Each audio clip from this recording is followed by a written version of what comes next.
Assalamualaikum warahmatullahi wabarakatuh. Apa kabarnya Bapak Ibu? Baiklah kali ini saya akan menjabarkan trik dan tips lulus seleksi kesesuaian atau verifikasi untuk prioritas 2 dan 3 P3K tahun 2022. Jadi kemarin saya sudah jelaskan tentang apa saja yang termasuk ke dalam penilaian kesesuaian atau verifikasi. Yaitu di sini saya akan jabarkan kembali apa saja yang perlu disiapkan oleh para kandidat, kemudian apa saja indikator-indikator dari masing-masing penilaian. Jadi, berapa jumlah butir soal yang akan dicentang oleh baik itu guru senior maupun kepala sekolah untuk kompetensi teknis. Jadi jumlah butir soalnya itu adalah 27. Apa saja rinciannya? Indikatornya yaitu yang pertama, kebiasaan refleksi. Kemudian yang kedua, pembelajaran. Yang ketiga, kenyamanan dan keamanan pembelajaran.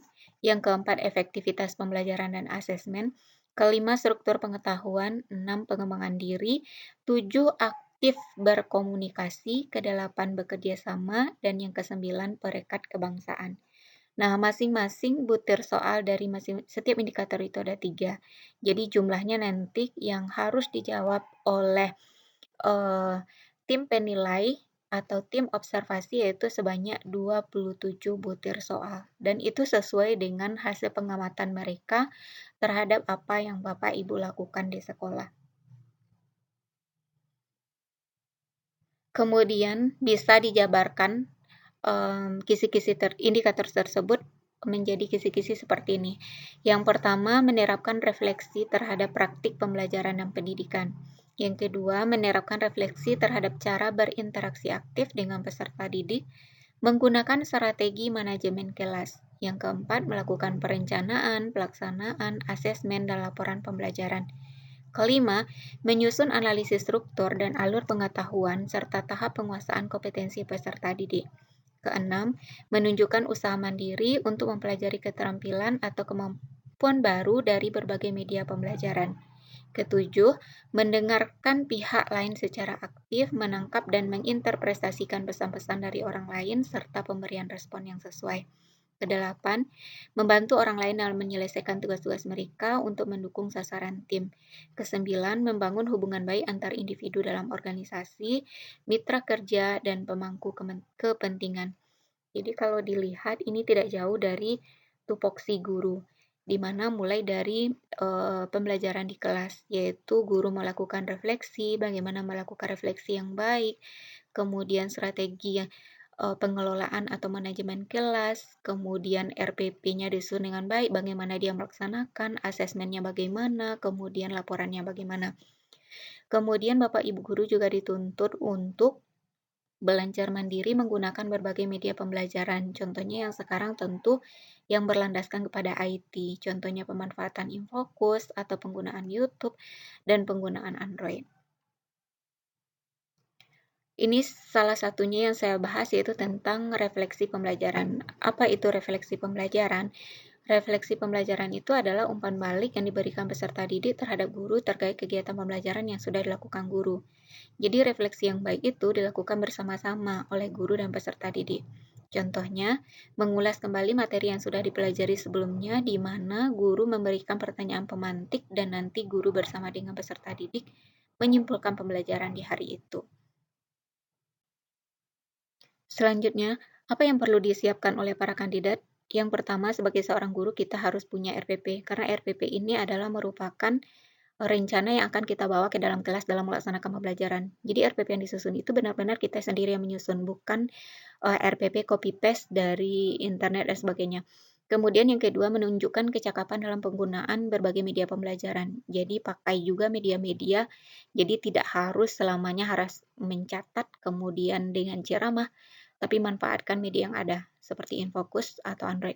Kemudian yang ketiga, kumpulkan semua sertifikat keahlian yang mendukung mendukung, misalnya Bapak Ibu punya yang bahasa Inggris misalnya, pernah ikut tes TOEFL atau, sertifikat keahlian lainnya.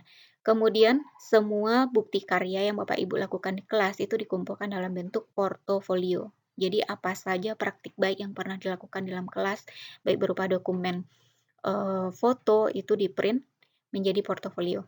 Kemudian prestasi, jika seandainya Bapak Ibu pernah menjuarai suatu lomba atau ikut kegiatan dan di sana menorehkan prestasi, jadi kumpulkan semua sertifikatnya untuk mendukung, penilaian nantinya. Kemudian sertifikat seminar, pelatihan, diklat atau workshop baik secara online atau daring ataupun secara tatap muka, sertifikat MGMP, pokoknya semuanya itu dikumpulkan, dijadikan satu bundel. Kemudian saran saya di sisa waktu yang masih ada sebelum penilaian, kan penilaian dilaksanakan sekitar, eee, bulan November sampai dengan Desember. Jadi sekarang kan masih Oktober. Lakukanlah atau ikutilah seminar atau pelatihan atau diklat ini sebanyak mungkin. Karena di berbagai media itu kan banyak pelatihan secara online. Itu untuk mendukung, penilaian Bapak Ibu nantinya. Yang saya jabarkan tadi itu adalah untuk penilaian kompetensi teknis. Sekarang untuk penilaian kinerja, ada 4 yang dinilai. Yang pertama orientasi pelayanan, yang kedua komitmen, yang ketiga kerjasama, yang keempat kepemimpinan. Apa saja indikator-indikator dari masing-masing ini?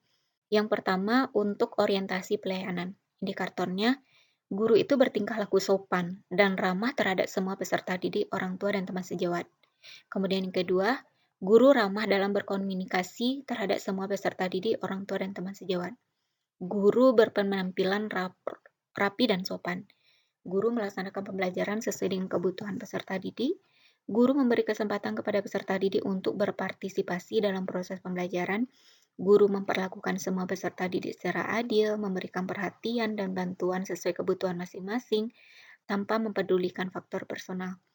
Guru mau berbagi pengalamannya dengan kolega, termasuk mengundang mereka untuk mengobservasi cara mengajarnya dan memberikan masukan. Kemudian guru juga menyediakan layanan informasi terkait dengan perkembangan prestasi dan potensi peserta didik kepada orang tua. Jadi, dengan mempelajari indikator-indikator ini, maka Bapak Ibu bisa merubah mungkin kalau selama ini bertingkah tidak ramah terhadap anak dan segala macamnya, tentu harus merubah sikap dan perilaku Bapak Ibu, agar nanti penilaian oleh guru senior dan kepala sekolah serta pengawas itu berubah menjadi lebih baik. Kemudian apa saja indikator untuk komitmen? Yang pertama, guru melaksanakan prinsip Pancasila sebagai dasar ideologi. Guru menjunjung tinggi persatuan dan kesatuan NKRI. Guru menunjukkan apresiasi terhadap keberagaman budaya, suku, rasa, dan agama. Guru mengutamakan kepentingan, tugas jabatan di atas kepentingan pribadi dan golongan. Guru bekerja keras untuk meningkatkan prestasi belajar peserta didik. Guru bekerja keras tanpa diminta untuk memajukan satuan pendidikan. Guru melakukan tugas tanggung jawabnya dan menerima tanggung jawab lebih dari yang seharusnya diemban. Nah, ini yang untuk indikator komitmen. Lalu, apa saja indikator untuk kerjasama? Guru mengembangkan kerjasama dengan pembina, kebersamaan dengan teman sejawat. Guru menghormati dan menghargai teman sejawat sesuai dengan kondisi dan keberadaan masing-masing. Guru mendiskusikan data dan informasi tentang kemajuan, kesulitan, dan potensi peserta didik, baik dalam pertemuan formal maupun tidak formal, kepada teman sejawat untuk kepentingan peserta didik. Guru berkomunikasi dengan masyarakat sekitar untuk kemajuan sekolah dan berperan serta secara aktif dalam kegiatan sosial di masyarakat. Guru bersedia menerima masukan dari peserta didik, orang tua, dan teman sejawat untuk kemajuan prestasi belajar peserta didik dan perkembangan sekolah. Guru juga menerima dan melaksanakan keputusan yang telah disepakati terkait dengan bidang tugas dan jabatannya. Jadi, semoga ini membantu bagi Bapak Ibu bagaimana kemudian bersikap menunjukkan orientasi pelayanan, kerjasama, dan komitmen selama melaksanakan tugas. Kalau untuk kepemimpinan biasanya kalau untuk guru kan itu belum dinilai, hanya untuk kepala sekolah. Jadi tunjukkan saja bagaimana sikap-sikap kepemimpinan seorang guru di sekolah. Demikian saja Bapak Ibu penjelasan untuk video kali ini, semoga bermanfaat. Yang jelas pesan saya itu lakukan semua yang terbaik yang bisa Bapak Ibu lakukan, agar penilai itu, benar-benar bisa memberikan nilai yang maksimal untuk Bapak Ibu. Demikian saja, assalamualaikum warahmatullahi wabarakatuh.